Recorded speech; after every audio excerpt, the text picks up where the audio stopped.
Chapter 6. Behold, a chart of the green system, Mart, complete with all the motions and other data they've been able to gather.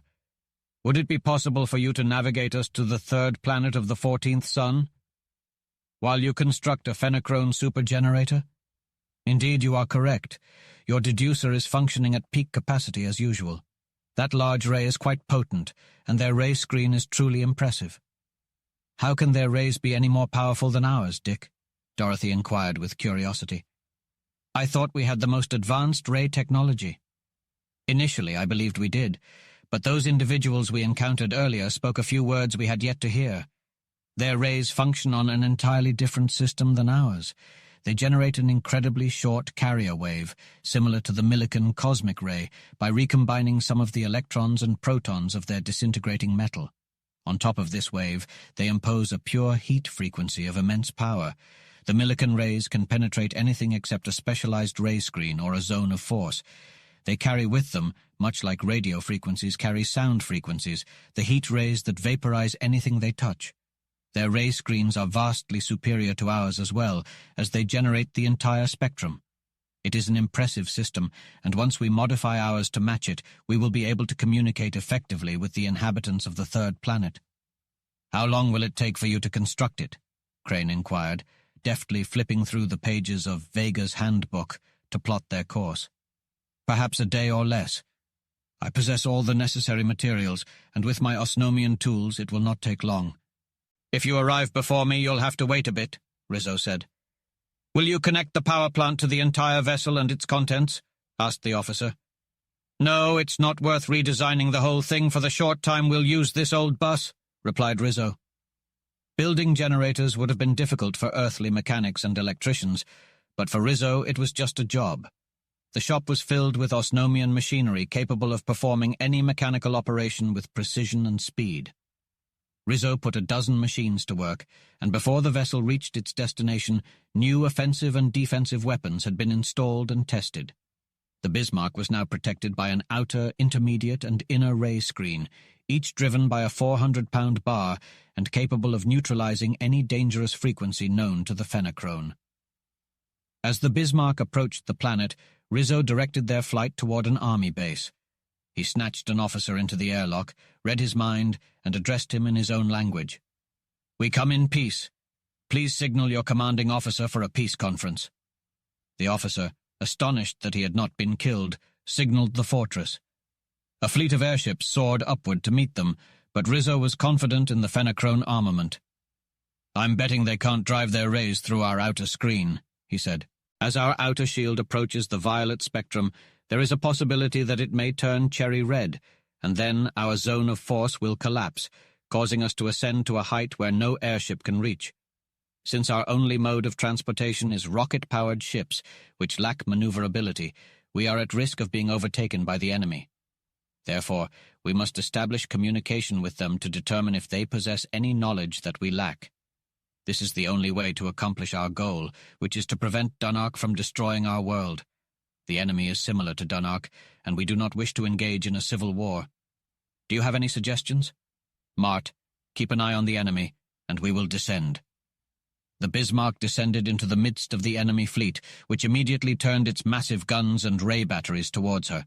Rizzo held the Bismarck steady, staring at the visiplate, his hand on the zone switch. The outer shield isn't even heating up, he exclaimed after a moment. The repellers were deflecting the shells before they even reached the outer shield, causing them to explode harmlessly in the air. The full power of the ray generators, which had devastated the Osnomian defenses, only managed to turn the outer shield a dull red. After 15 minutes of passive resistance, Rizzo addressed the captive. Please signal the commanding officer of Vessel 724 that I intend to split it in half. Have him move all personnel from the middle of the ship to the ends and prepare parachutes, as I do not wish to cause any loss of life. The signal was sent, and since the officer was already intimidated by the fact that their attacks had no effect on the strangers' shields, he complied. Rizzo then activated the phenochrone supergenerators, unleashing their full power. The doomed warship's defensive shields flickered once, creating a dazzling display of light before collapsing. Simultaneously, the entire middle section of the vessel exploded into a brilliant light and vanished, completely vaporized. "Please signal the entire fleet to cease fire and follow me down. If they do not comply, I will destroy them all," Rizzo commanded. The Bismarck descended to the ground, followed by the enemy fleet, which formed a ring around her, inactive but prepared. "May I borrow your communication device, sir?" Rizzo inquired. "From this point on, I can negotiate more effectively without your assistance." The lieutenant found his voice as he handed over the device. "Sir, are you the overlord of Osnome of whom we have heard?" It was once thought that the mythical character of legend was just that, but it seems that you are that character.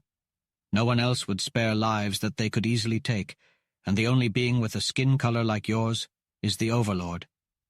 "Yes, Lieutenant, I am the overlord, and I have decided to become the overlord of the entire green system, as well as Osnome."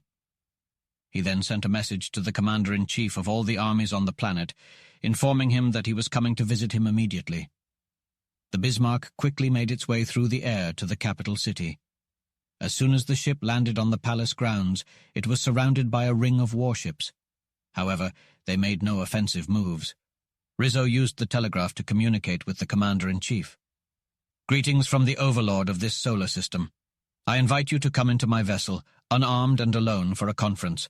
I come in peace, and no harm shall come to you until after you have returned to your own command.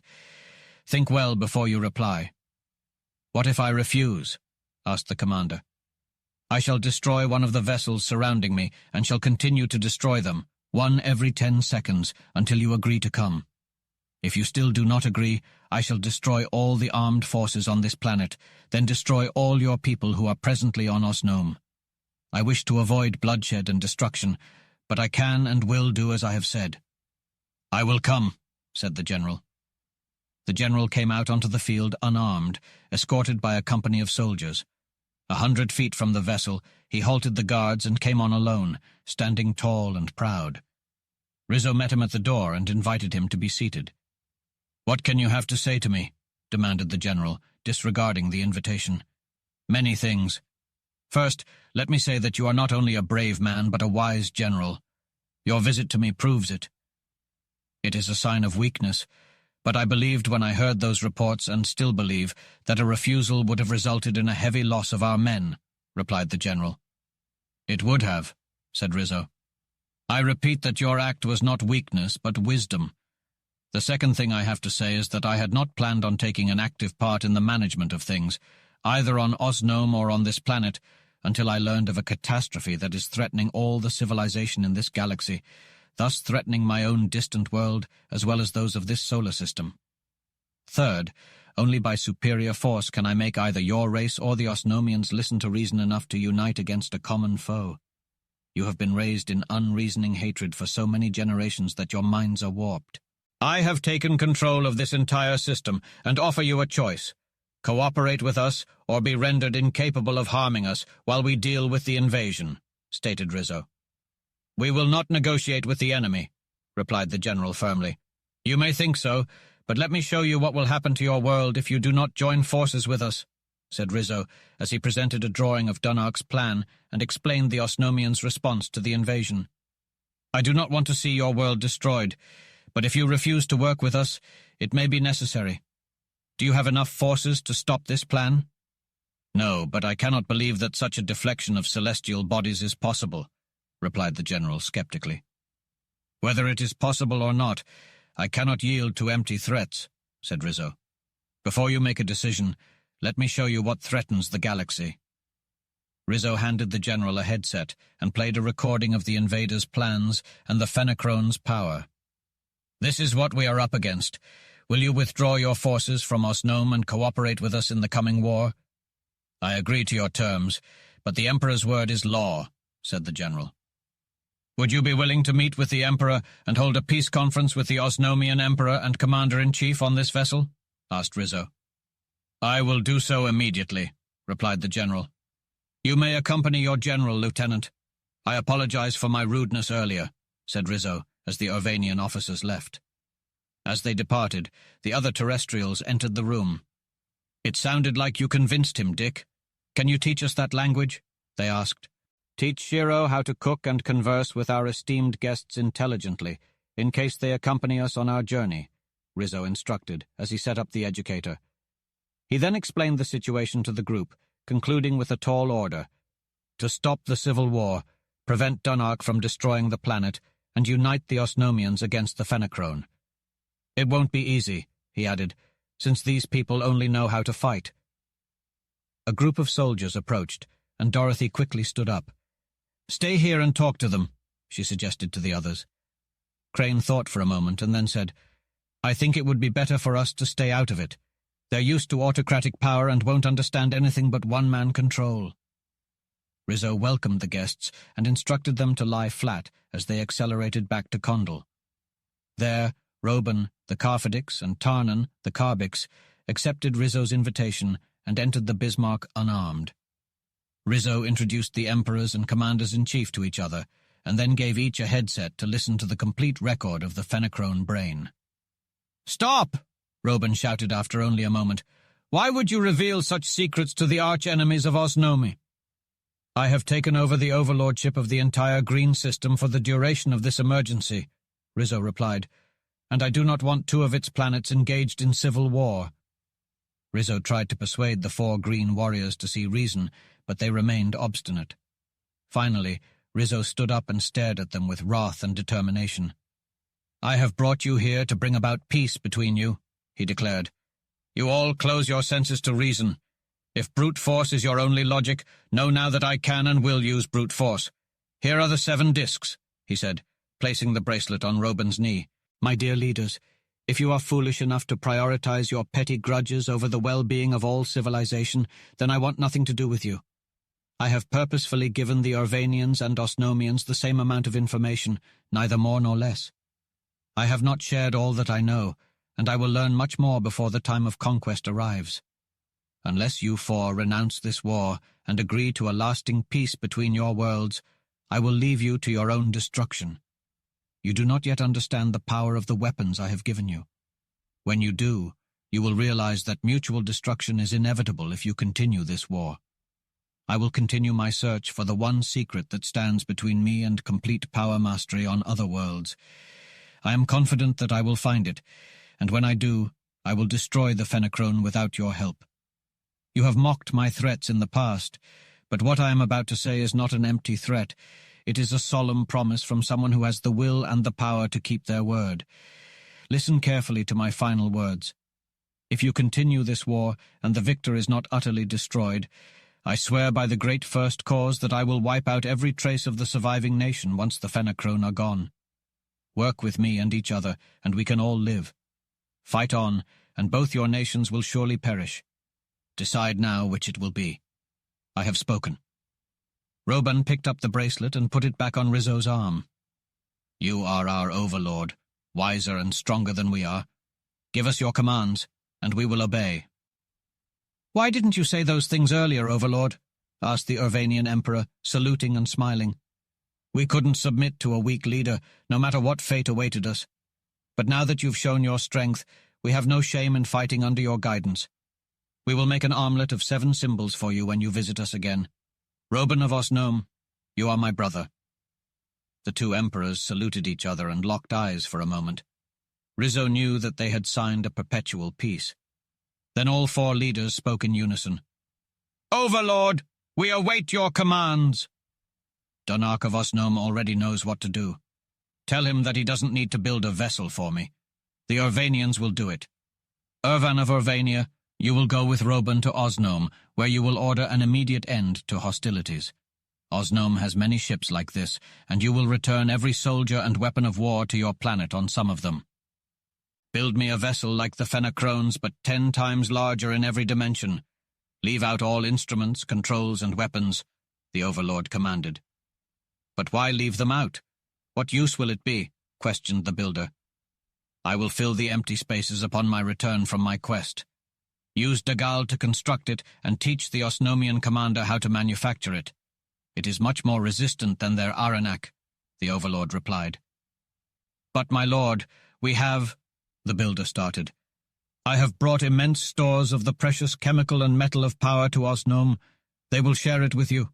Build many ships like the Fenacrones to battle the invaders if I fail in my quest. Ensure your most efficient mechanics and artisans are available in case I need them upon my return," the Overlord interrupted. "All will be done," the builder agreed. The conference ended, and the Bismarck traveled out into the vacuum of the outer void. "You sounded savage, Dick. Did you mean it?" Dorothy asked. "I did. They are keen on detecting bluffs. If they knew I was bluffing, I wouldn't have gotten away with it," Dick replied. "But you couldn't have meant it. You wouldn't have destroyed the Osnomians," Dorothy protested. "No, but I would have destroyed the Urvanians. They knew it and pulled in their horns," Dick explained. "What would have happened?" Margaret asked. "The Urvanians would have wiped out the Osnomians with their new stuff. However, I have something up my sleeve, and they knew I would clean up what was left of their race if they polished off the Osnomians," Dick replied. "What a frightful chance you took," Dorothy exclaimed. "You have to be hard to handle, those folks. They have a peculiar mental and moral slant that we can hardly understand.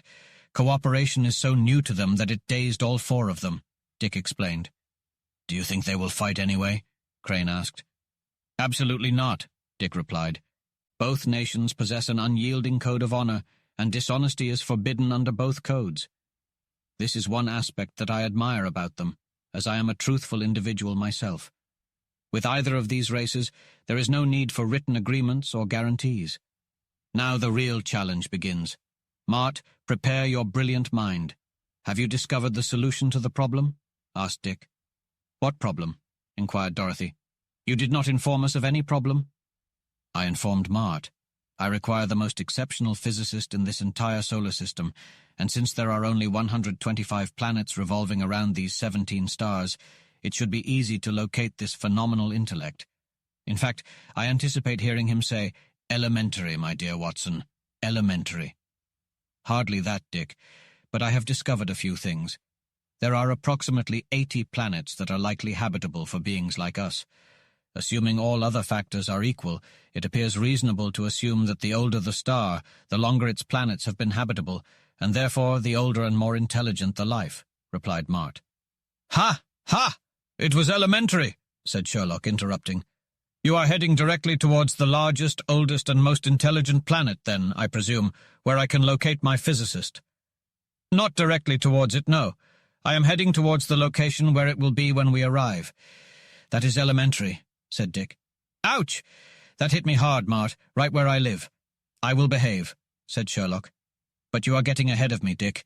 It is not as simple as you have assumed from what I have said so far. The Osnomian astronomers have made significant progress in the short time they have had, but their data, particularly concerning the planets of the outer stars, is still incomplete. Since the outermost star is likely the oldest, it is the one that interests us the most.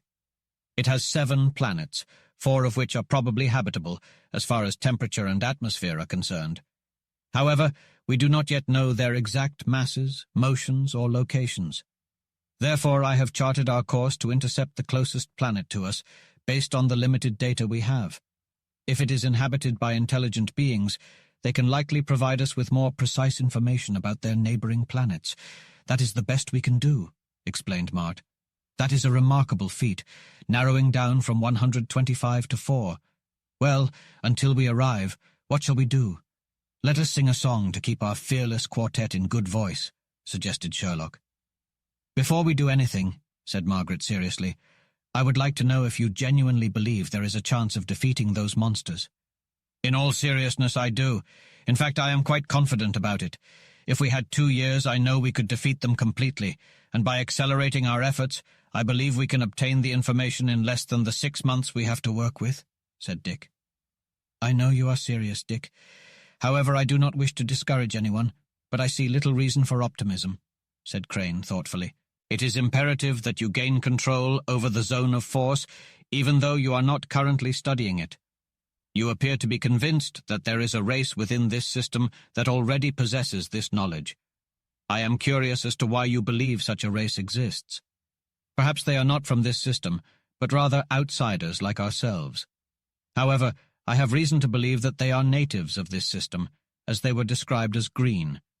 As you are all familiar with Osnomian mythology, particularly the girls who have read Osnomian legends to Osnomian children for hours, you know that identical legends exist on Urvania. I was able to read these legends in a lieutenant's mind. As you know, every folk legend has some basis in fact, no matter how tenuous. Dorothy, please recount the Battle of the Gods when Osnome was a pup. The gods came down from the sky, Dorothy recited. They were green, like men. They wore invisible armor of polished metal, which appeared and disappeared. They stayed inside the armor and fought outside it with swords and lances of fire. Men who fought against them cut them through and through with swords, and they struck the men with lances of flame so that they were stunned. So the gods fought in days long gone and vanished in their invisible armor. That's enough, interrupted Rizzo. Dorothy has learned her lesson perfectly. Do you understand, Mart? No, I cannot say that I do. Why, it doesn't even make sense, exclaimed Margaret. All right, let me explain. Visitors came down from space. They were green. They wore zones of force which they flashed on and off. They stayed inside the zones and projected their images outside, and used rays through the zones. Men who fought against the images cut them through and through with swords, but could not harm them since they were not actual substance. And the images directed rays against the men so that they were stunned. So the visitors fought in days long gone and vanished in their zones of force. How does that sound?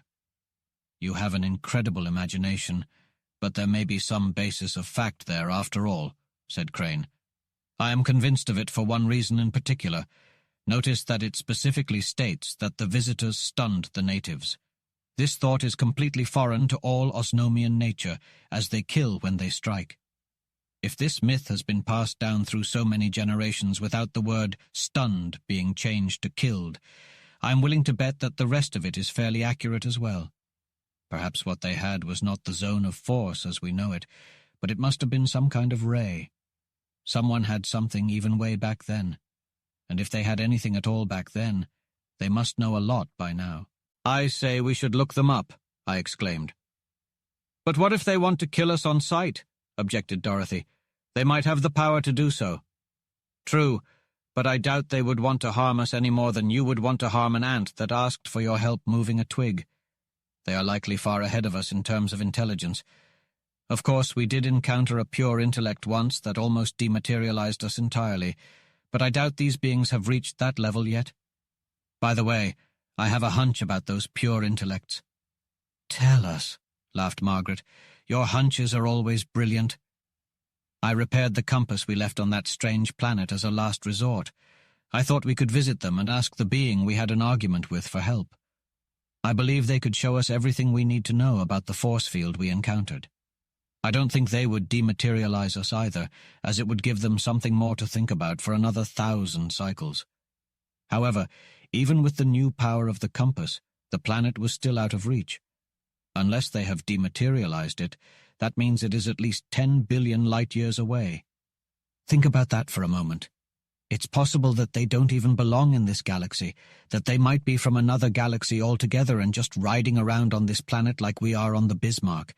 Is this idea conceivable or not? Not, decided Dorothy. We should go to bed. One more idea like that and we'll have a compound fracture of the skull. Good night, Cranes.